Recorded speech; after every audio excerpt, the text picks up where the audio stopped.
우리끼리 사랑하는 것으로 많이 사랑한다면 그냥 아쉬울 뿐이지만 주님이 우리를 사랑하신다는 사실에 참 늘 감격스럽고 감사한 것 같습니다. 그래서 참 주님이 사랑하신다는 사실에 나도 주님 사랑 많이 받아서 제가 어릴 때 보면 그런 거 있잖아요. 이렇게 방에다 붙여놓는 그 야광 스티커 같은 거. 그러면 낮에 빛을 많이 보면 그 야광 스티커가 환하게 저녁에 밤에 밝거든요. 우리도 그냥 우리의 힘으로는 누군가를 온전히 사랑해 주거나 아니면은 이렇게 귀하게 여기거나 할 수 없지만 주님 사랑을 이렇게 햇볕처럼 쫙 받아서 그 사랑으로 누군가를 사랑해 주고 귀하게 여기고 또 주의를 할 때마다 기뻐할 수 있는 은혜가 또 이 자리에 나와 있는 여러분들과 오늘 특성한 아멘 찬양들에게도 있기를 축복합니다. 참 이 고난주간에서 이 토요일 십자가를 지신 건 금요일인데 토요일은 또 무슨 의미인가 생각해 보면 그냥 이 토요일이 예수님의 제자들에게는 가장 절망적이고 예수님의 어머니에게도 가장 절망적이었으며 예수님을 따르는 모든 사람들에게 가장 슬픈 날은 아니었나 생각해 봅니다. 제가 4월 달에요. 어느 날 갑자기 비가 정말 많이 오는 날이었어요. 비가 정말 많이 오는 날 갑자기 이제 학교가 끝나고 자율학습까지 다 끝나고 그리고 집에 돌아갔는데 막 천둥과 번개를 치는 그런 비 많이 오는 4월 달에 집 전화벨이 따라라라랑 울리는데 뭐 그런 거 있잖아요. 괜히 집 전화벨이 울리는데 이거 괜히 좋은 일이 아닐 것 같다라는 생각에 집 전화벨이 울리고 저희 어머니가 전화벨을 받더니 갑자기 대성통곡을 하기 시작하셨어요.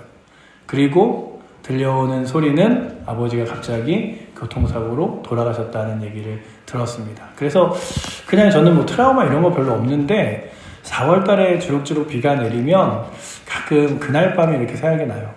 정말 그 고요하던 집에 그리고 어둡게 불이 꺼져 있던 집에 전화벨 소리가 띠리링 나고 어머니가 크게 우시고 그리고 그날로 인하여 그 뒤로 단 한 번도 저희 아버지의 목소리와 그리고 또 함께 식사했던 자리가 없어지게 되었어요. 아침에 그냥 같이 밥을 먹고 나섰는데 그게 마지막일 줄은 아무도 모르는 그 하루가 참 절망적이었는데 그 날이 밤에 막 밤늦었으니까는 장례가 다음날 치러지고 그 다음날까지 굉장히 짧았을 거 아니에요.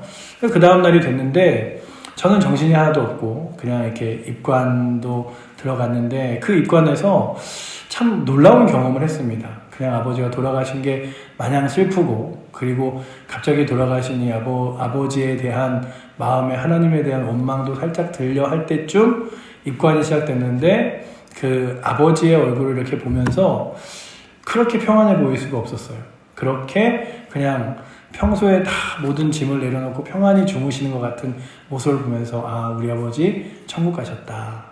그러니 내가 크게 슬퍼하거나 아쉬워할 것 없겠구나 라고 하면서 그 장례식을 지냈는데 그때 그 마지막으로 입관을 하고 장례를 하며 들었던 마음은 이제 다시는 못 만나고 이제 다시는 못 보는구나 라고 하는 이제 마음속에서 떨어뜨려 놓는 그런 시간들을 막 갔는데 저는 그게 전부인 줄 알았거든요. 근데 시간이 지나면 지날수록 더 또 보고 싶고 만나고 싶고 하더라고요. 근데 오늘 말씀에 예수님이 십자가를 지시는 그 장면들을 참혹하게 제자들이 바라봤을 텐데 가장 큰 참혹함은 마지막까지 그래도 제자들에게 이런 기대가 있었을지 몰라요. 예수님이 십자가에서 혹시 내려오시지 않을까? 예수님이 하나님의 아들이시고 병자들도 다 고치신 분인데 살아나시지 않을까? 그런데 그 예수님이 축 처진 몸에는 이제 심장 소리 하나 들리지 않고 옆구리를 창으로 찔렀을 때 피와 물이 그 분리되어 나오며 돌아가신 것을 증명하죠. 그래서 오늘 말씀에 아리마대 요셉이 빌라도에게 가서 예수의 시체를 달라고 말합니다. 43절에. 그러면서 시체라는 단어가 나오는데 제가 이 말씀을 설교를 준비하다가 예수님이 시신으로 그냥 죽어있는 그 모습을 이렇게 바라봤던 사람들의 마음은 어땠을까? 우리는 십자가와 부활을 보지 그 중간을 잘 보지 않잖아요. 십자가에서 이렇게 다시금 이렇게 십자가를 내려놓고 못 박힌 이 못을 빼내며 단 한순간도 그 몸에 이렇게 온기가 없는 차디찬 예수님의 몸, 그리고 그냥 심장 소리 하나, 호흡 소리 하나 없는 죽은 그 자체인 예수님의 몸을 보며 아리마대 요셉이 내가 할 수 있는 유일한 길이라곤 내가 갖고 있는 무덤에 예수님을 모시는 것 외에는 아무것도 없겠다 생각을 합니다. 그리고 그 예수님을 모시는 것 외에는 아무것도 없겠다 생각한 그의 마음에 그냥 그 예수 그리스도께서 이렇게 십자가에 돌아가시고 그리고서는 그 시신을 봤는데 오늘 말씀에 보니까 빌라도가 이런 질문을 합니다. 예수께서 벌써 죽었을까? 그러니 예수님께서는 다른 이들보다 훨씬 더 연약하셨고 또한 금방 돌아가셨음을 오늘 성경이 보여주고 있죠. 그리고 백부장에게 예수님이 죽은 지 오래냐라고 묻습니다. 그리고 백부장이 예수님이 죽은 지 오래되었습니다 라고 말한 이후에 예수의 시신을 요셉에게 넘겨주는 장면이 45절에 나오죠. 제가 읽어드리면 백부장에게 알아본 후에 요셉에게 시체를 내주는지라 라고 기록하고 있습니다. 그 시신을 이렇게 내어주며 예수의 시신을 이렇게 받은 그 요셉이 더 이상 어떠한 소망도 없었을 것 같아요. 예수님 돌아가셨다. 마치 성경에 가장 절망적인 순간을 마주했던 자리가 어디였냐 하면 나사로가 죽었을 때 그 나사로의 죽음 앞에서 사람들이 뭐라고 얘기했냐면 야, 예수님이 죽기 전에 와야지. 죽은 이후에 예수님이 온들 무슨 상관이 있겠어. 그래서 마리아와 마르다가 다 뭐라 그러냐면 예수님 왜 지금 오셨습니까? 조금만 더 일찍 오시지. 우리 누이가 살아있을 때만 오셨다면 어떻게든 살릴 수 있지 않았겠습니까? 라고 말합니다. 그리고 사람들은 뒤에서 막 이렇게 말하기 시작하죠. 벌써 시신에서 냄새가 나기 시작하고 그리고 썩어가고 있는데 예수님이 온들 무슨 소용이 있겠어. 그러니 완전히 절망과 포기의 상태에서 그들이 예수님의 오심을 맞이하죠. 그리고 예수님께서 그가 죽은 게 아니라 잔다 말씀하시며 그 죽은 동굴의 돌문을 이렇게 걷어내라고 말씀하십니다. 그때 사람들이 그랬겠죠. 아니, 저 돌문 걷어내서 뭐하게, 냄새나 더 나지. 슬퍼하는 가족들이야 이제 참 위로받고 이제 마음이 좀 가라앉았을 텐데 지금 저 돌문을 건져내라고 하면서 이렇게 돌문을 옮겨 놓는데 그때 예수님께서 담대하고 강하게 무엇이라고 말하시냐 하면 나사로야 나오라 라고 말씀하십니다. 나사로야 나오라. 그때 나사로가 그 무덤문에서 걸어 나오는 장면이 놀랍게 성경에 기록되어 있고요. 그 요한복음을 보면 그 장면을 계기로 많은 그 유대 지도자들이 예수를 죽이려고 하였고 심지어는 나사로까지 한 번 더 죽이려고 했습니다. 그러나 그 예수 그리스도께서는 나사로만을 죽은 자 가운데서 살리신 것이 아니라 스스로 자신이 죽은 묵신을 그 죽은 자에서 끝난 것이 아니라 다시금 부활하실 수 있기에 다시금 살아나실 수 있기에 우리가 그 그리스도를 소망하며 기뻐하며 부활주의를 준비하는 거죠. 그러나 그 부활 우리는 시간을 이렇게 쭉 다 이렇게 시간이 지난 전체를 보잖아요. 전체를 본 다음에 이제 서로 이야기하니까 이게 너무 절망적이지 않겠지만 이들에게는 내일이 어떻게 될지 모르잖아요. 오늘 십자가에 돌아가신 예수님이 내일 다시 살아나라는 법이 없죠. 그리고 오늘 예수님의 모습을 보았을 때 그 예수님에게는 전혀 일도 살아날 수 있는 것이 하나도 보이지 않는 그냥 창백해서 피가 다 빠진 예수님의 몸에 그리고 온기라고는 하나도 없고 심장 소리 하나 들리지 않고 숨도 쉬지 않는 그가 그래서 심지어 누군가는 예수 그리스도가 결코 죽지 않았다. 예수 그리스도가 죽기 전에 제자들이 그의 몸을 이렇게 해서 건강하게 다시 수습한 다음에 부활하셨다고 말했다라고 하지만 우리는 분명하게 무엇을 믿냐 하면 예수님은 분명하고 명확하게 돌아가셨다. 그리고 돌아가신 예수님은 분명하고 명확하게 다시 살아나셨다. 라고 한다면 예수님의 돌아가심을 다시 한번 깊이 생각하며 그의 모든 죽으심과 십자가 지심이 아까 여러분들이 찬양했듯이 얼마나 아프셨을까? 그 십자가, 그 은혜, 그것이 얼마나 여러분들에게 귀한지를 깊이 기억하며 나아갈 수 있는 은혜가 있기를 축원합니다. 오늘은 모든 것이 멈출 듯한 하루였습니다. 예수님은 돌아가셨고 제 아들은 두려움에 숨어 있었고 예루살렘은 6월절 안식일을 지키며 조용한 분위기 속에 있었습니다. 하지만 이날은 단지 조용한 침묵의 날이 아니라 예수님은 실제로 죽으셨고 무덤에 묻힌 날입니다.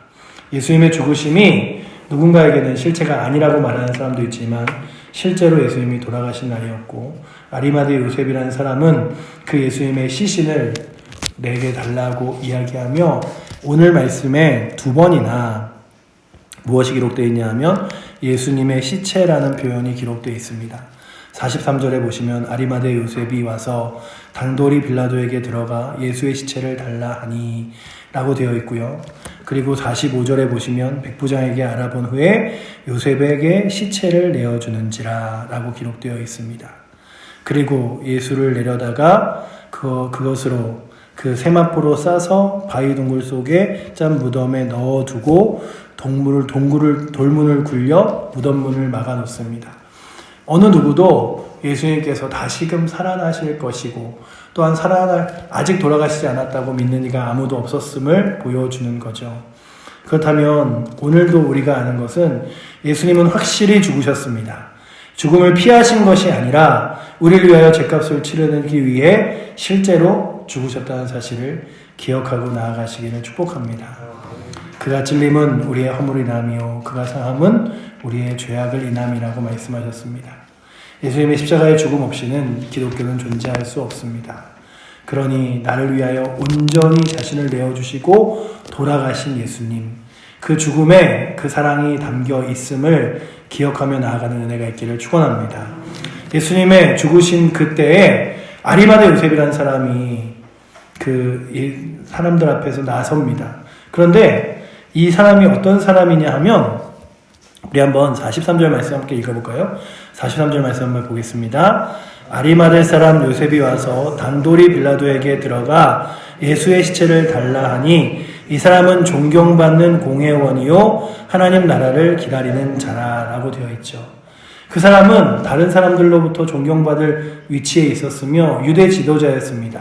그런 그가 예수를 믿는다고 고백하는 것과 다름없는 장면을 오늘 말씀에 보여주고 있습니다. 나의 무덤에 예수님을 묻고 그 시신을 내가 가져가겠다고 말하는 건 그가 이제는 다른 사람에게 나의 믿음을 숨기는 것이 아니라 나의 믿음을 드러내고 그리고 그 예수 그리스도를 내가 가장 귀하게 여길 것이라고 고백하는 순간이었습니다. 그렇다면 오늘도 그 사람들의 시선, 자신들의 위치와 명예보다 예수님을 향한 사랑과 믿음의 선택을 한 이 아리마대 요셉과 같이 내가 예수 믿는다고 말하면 사람들이 뭐라고 이야기할까? 뭐 이런 거 있잖아요.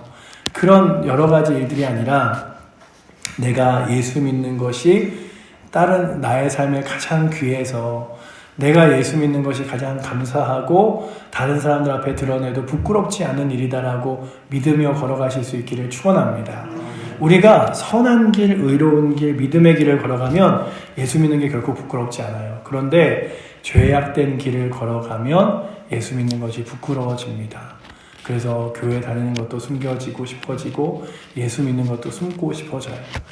그 예전에 그 사랑의 교회에서 전도 축제 연극을 한번 했었어요. 근데 그 연극이 어떤 연극이었냐면 그 두 친구가 술을 마시고 한 친구가 음주운전을 한 채 자동차를 몹니다.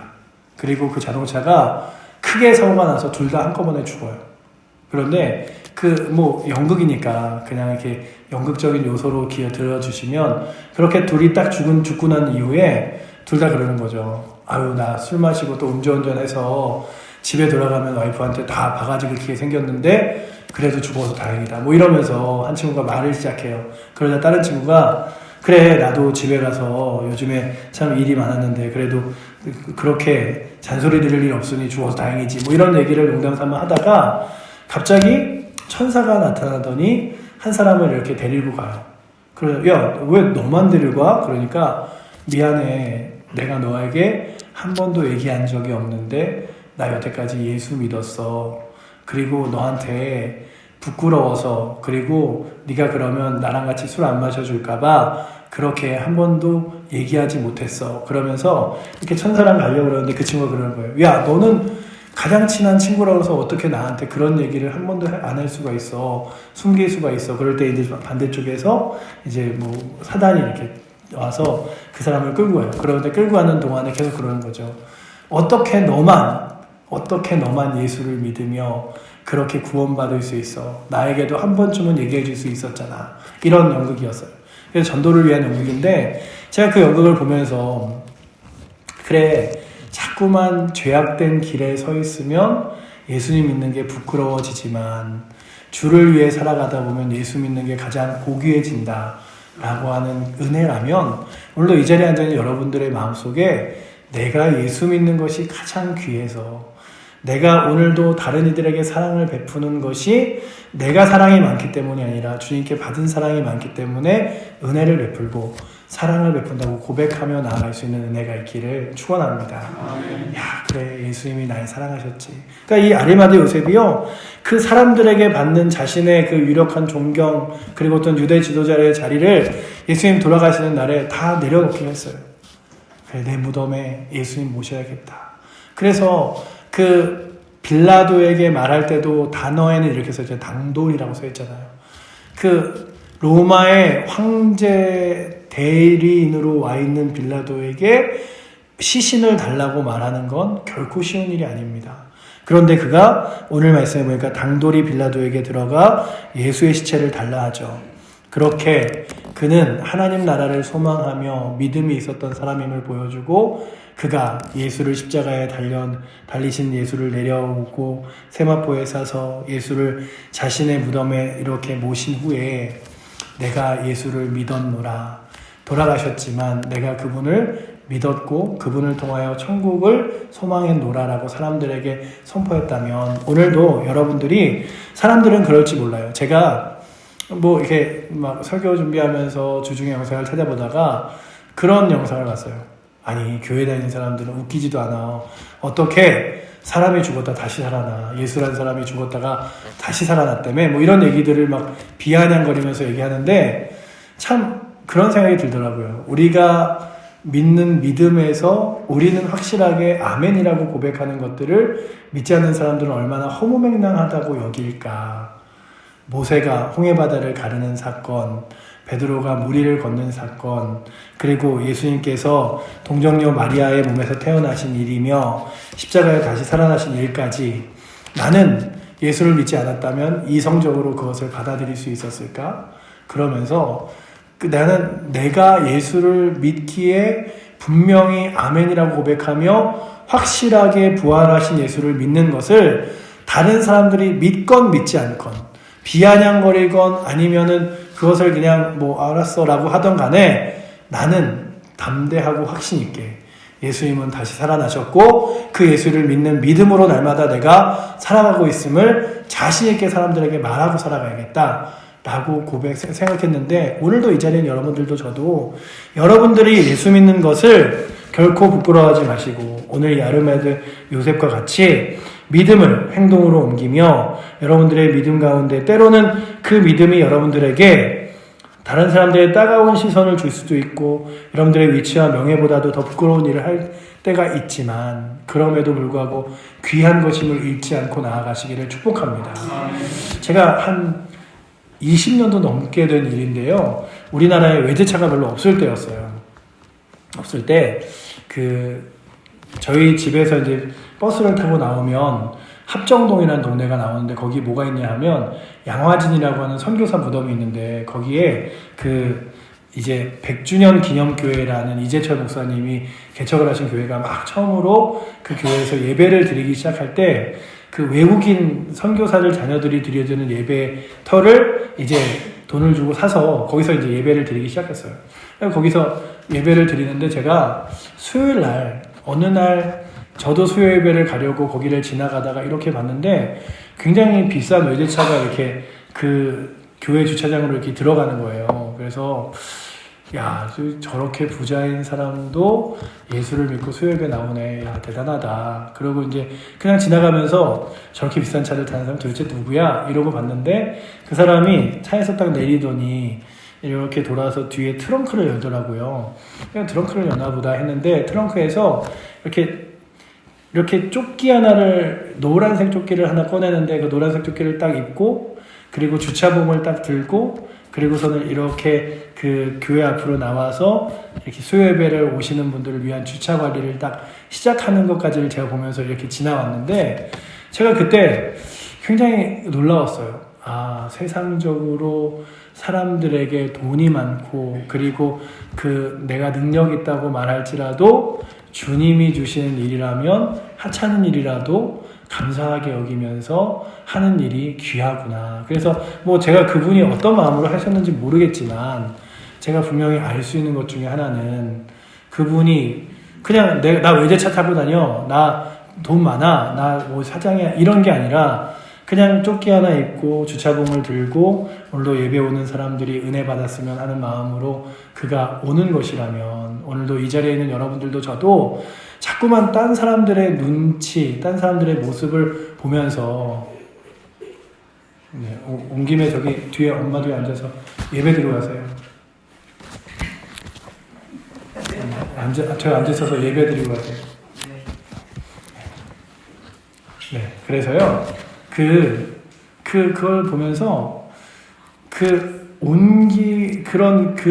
내 마음 속에 교만함이 아니라 내 것 다 가진 것보다 더 주님이 귀하다라고 여기며 나섰던 사람들의 모습과 같이 여러분들이 내가 예수 믿는 것 때문에 부끄러워지고 예수 믿는 것 때문에 내가 딴 사람들한테 괜히 무시당하면 어떡해. 우리가 전도지 돌릴 때도 그렇잖아요.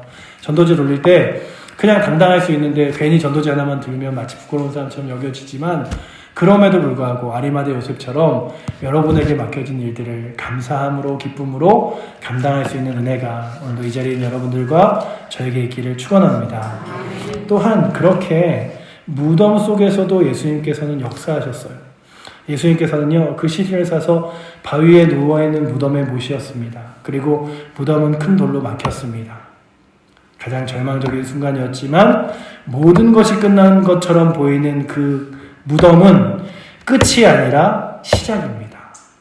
그래서 그 무덤 문이 열리고 예수님이 그 무덤을 나가시사 무엇을 선포하셨냐 하면 이제 나를 믿는 모든 자에게 죄 없는 것으로 끝나는 것이 아니라 영원한 생명을 주리라 라고 말씀하시며 이제 우리도 죽음과 사망의 권세를 결코 두려워할 것 없이 담대하게 무덤 속에서도 다시 살아난 예수 그리스도처럼 우리도 우리의 죽음이 끝이 아니라 저 영원한 하나님 나라가 있음을 기뻐하고 소망하며 살아갈 수 있게끔 만들어 주셨습니다.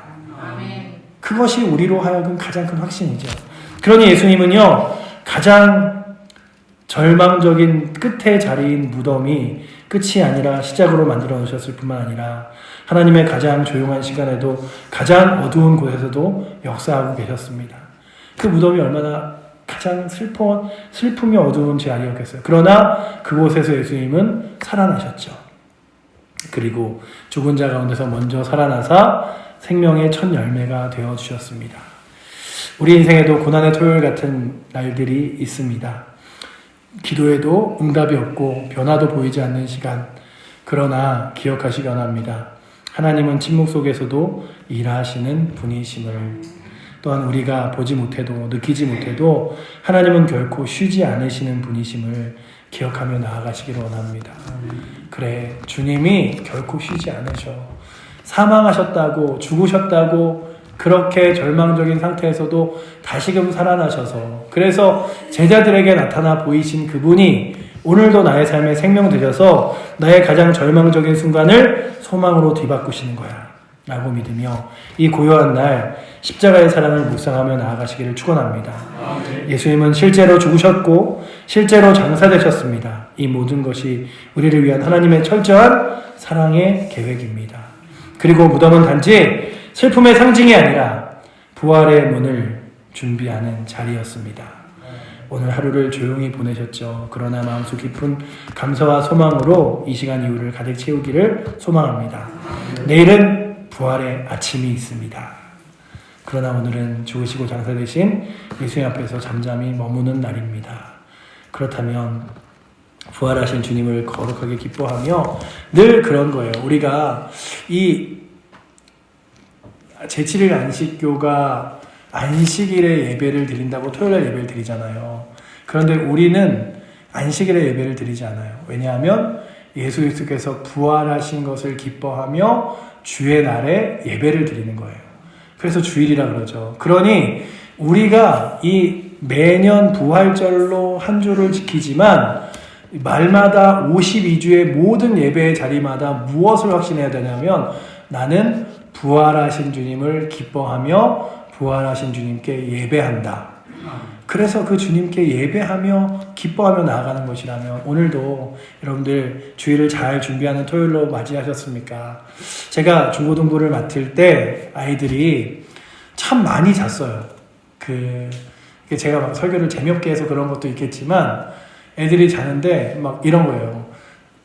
저요 어제 교회 오려고 밤에 3시까지 놀다가 지금 자면은 교회 못 올까봐 밤샜어요. 막 이런 애들이 이러고 막 들어와요. 그러면 잘했다 할 수 없는 게 걔네들이 막 예배 시간에 앉아서 찬양할 때부터 자요. 그러면 야 너는 왜 밤을 샜냐 막 이런 마음이 드는데 그런데 주일은 제가 생각하기에 토요일부터 준비되는 순간부터 예배의 자리인 것 같아요. 헌금을 준비하고 주일에 옷을 입을 준비하고 예배를 준비해서 교회를 정리하고 하는 모든 과정이 예배라면 오늘도 여러분들의 삶 가운데 저의 삶 가운데 부활하신 주님을 또한 기다리며 준비하는 귀한 날이 오늘이 되기를 축복합니다. 그냥 토요일을 보내며 주일 아침이다 이게 아니라 부활하신 주님을 기뻐하며 날마다 매주 제가 부활하신 주님을 찬양하며 예배하겠습니다. 그 주님이 날마다 나의 생명, 나의 영광, 나의 소망 되어 주시옵소서. 구하며 나갈 수 있는 은혜가 오늘도 이 자리에 앉으신 여러분들과 저에게 있기를 축원합니다.